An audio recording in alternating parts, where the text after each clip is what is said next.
வெள்ளரிக்காய் பிஞ்சு வெள்ளரிக்காய் அப்படின்னு வெள்ளரிக்காய் பிடிக்காம இருக்கவே முடியாது. ஏன்னா அவ்வளோ மகத்துவம் மருத்துவத்தையும் சரி, சத்து இருந்தது, நிறையா தண்ணி சேர்த்து இருந்தது, தாகத்தை தணிக்கும் அப்படின்னு அடிக்கிட்டே போகலாம். ஆனால் இங்கே நம்ம என்ன பார்க்க போகிறோம்னா, அந்த தோலை குப்பையில் போடாமல் எப்படிலாம் நம்ம உபயோகப்படுத்தலாம் அப்படிங்கிறத தான் நம்ம விரிவாக பார்க்க போகிறோம். ஃபஸ்ட்டு எப்படிலாம் நம்ம கார்டனில் பண்ணலாம், அதுக்கப்புறம் வாழ்வியலில் பண்ணலாம்னு பார்க்கலாம். முதல்ல கார்டன் எப்படி பண்ணான்னா, அந்த தொலியை அப்படியே எடுத்து நீங்கள் மண்ணுக்கு அதாவது தொட்டிலையோ அல்லது உங்களுடைய லேண்ட்லேயோ அல்லது ரைஸ் பெட் ஏதாவது மேலே அப்படியே போட்டு விட்டுறலாம். இது என்ன நடக்கும்னா, பூச்சி அதாவது எறும்பு, நம்ம ஆஃபைட்ஸ், இந்த மாதிரி நிறையா உங்களுக்கு கார்டன் பெஸ்ட் சொல்லுவாங்க இல்லையா, அதெல்லாம் கொஞ்சம் குறிப்பாக எறும்பு அதெல்லாம் ரொம்ப அதுக்கு வராது. நல்ல பெஸ்ட்டை தூர வச்சுருக்கோம். அடுத்தால பார்த்தீங்கன்னா இதோடைய மாய்ஸ்சர் நல்ல, அதாவது உங்களுக்கு தெரியும், நல்ல வாட்டர் கண்டென்ட் இந்த ஸ்கின்லேயும் கூட அந்தளவு இருக்கனால அது அதோடைய சாயோட மாய்ஸ்சர் நல்ல ஒரு ஈரப்பத்தெல்லாம் தக்க வச்சு நீங்கள் அடிக்கடி தண்ணி ஊற்றணும் அவசியம் இருக்காது. மூணாவது விஷயம் என்னென்னா, இந்த இதை நீங்கள் அப்படி மண்ணில் கலந்து நேரடியாக மிக்ஸ் பண்ணிங்கன்னா சாயலுக்கு நம்ம என்பிகே அதாவது பாஸ்பரஸ் பொட்டாசியம் சொல்லிட்டு அதாவது ஊக்குவிப்பாக பண்ணும். அதாவது energizer, power booster and pest repellent சொல்லுவாங்க இல்லையா, அந்த மாதிரி எல்லா வித அதாவது ஒரு ஃபெர்டிலைசர் யூஸ் பண்ணிக்கலாம். அது அப்புறம் அதே சமயத்தில் பூச்சி விரட்டியாகவும், அதே சமயத்தில் பிளான் நல்ல செழிப்பாக வளர்க்க உதவக்கூடிய ஊக்கியாகவும் இது பயன்படுது. ஓகே, அடுத்தாப்பில் இந்த தொலியை நம்ம என்ன பண்ணலாம், எடுத்து அப்படியே ஒரு ஒரு 2 ml 3 ml தண்ணியில் நீங்கள் நிறையா தொலியை போட்டு ஒரு 3 to 5 நாள் க்ளோஸாக வச்சுட்டு அதை எடுத்துட்டு அதுக்கப்புறம் அதை எடுத்து நம்ம அப்படியே உங்களுக்கு தாவரத்துக்கு ஊற்றலாம். நல்லா செழிப்பாக வளரும்.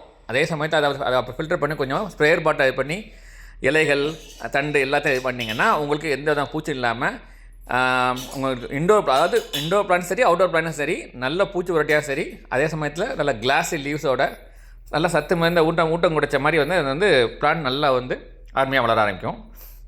அடுத்தாப்பில் என்ன பண்ணலாம், இதை அதை அப்படியே நீங்கள் மர அடுப்பு அந்த மாதிரி இருக்கும் போது அந்த தொலியை காய வச்சு நீங்கள் போட்டிங்கன்னா அந்த சாம்பல், அது சாம்பலை மாதிரி சிறந்த ஒரு பெஸ்ட், அதாவது சொல்லுவாங்கல்ல பெஸ்ட் கண்ட்ரோலும் சரி, ஃபர்டிலைசரும் சரி, அது அது மாதிரி கிடையாது இல்லையா. ஸோ அதுக்கும் யூஸ் பண்ணிக்கலாம்.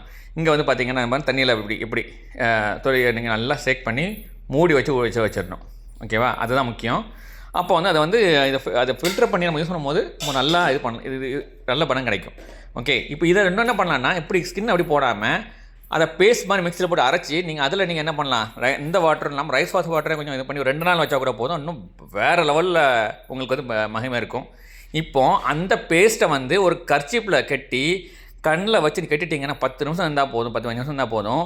கண்ணுக்கு அவ்வளோ குளிர்ச்சி, ஒரு ஸ்ட்ரெஸ் எல்லாம் நீங்கி ஒரு புத்துணர்வு கிடைக்கும். அதே மாதிரி அந்த ஸ்கின்னை எடுத்து இந்த மாதிரி நீங்கள் அந்த பாருங்கள், உங்கள் அந்த தொலியை அப்படி நீங்கள் உங்களுடைய வீட்டு வாசல்லையா அல்லது பால்கனியில் பார்த்தீங்க போட்டிங்கன்னா எறும்புலாம் உள்ளே வராது. இது தண்ணி ஃபுல்லாக அந்தளவு அதோடைய இது பண்ணும்.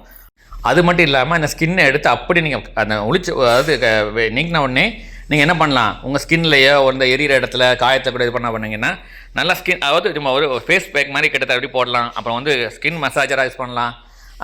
அதே மாதிரி பார்த்தீங்கன்னா உங்களுக்கு உங்கள் தோல் பளபளப்பு நல்ல ஒரு முகத்தில் ஒரு பழிவு அல்லது ஸ்கின்ல எல்லாம் பழி வரணும்னா அதை நீங்கள் அதை என்ன பண்ண அழகாக ரப் பண்ணி கிளாக் வைஸ் ஆன்டி கிளாக் வைஸ்லாம் நம்ம இது பண்ணி பண்ணலாம். அந்த பேஸ்ட் எடுத்து அப்ளை பண்ணலாம்.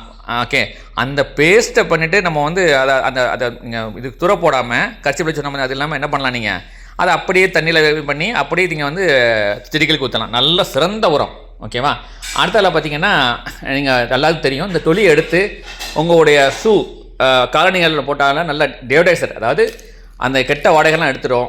ஓகேவா, அதே மாதிரி ஸோ எல்லா வகைத்துலேயும் அந்த தொலி பல மருத்துவ குணங்கள் இல்லாமல் வாழ்வியல்னு சரி, விவசாயத்தையும் சரி, மிக மிக முக்கியமான விஷயம். ஸோ அதனால் நெக்ஸ்ட் டைம் நீங்கள் இந்த குக்கும்பரை யாராவது இது பண்ணி சாலாடு போடும்போது இந்த தோலை உரிச்சாங்கன்னா மறக்காமல் எல்லா வகையும் யூஸ் பண்ணி பாருங்கள். வளமோடு வாழுங்க. வாழ்க வளமுடன்.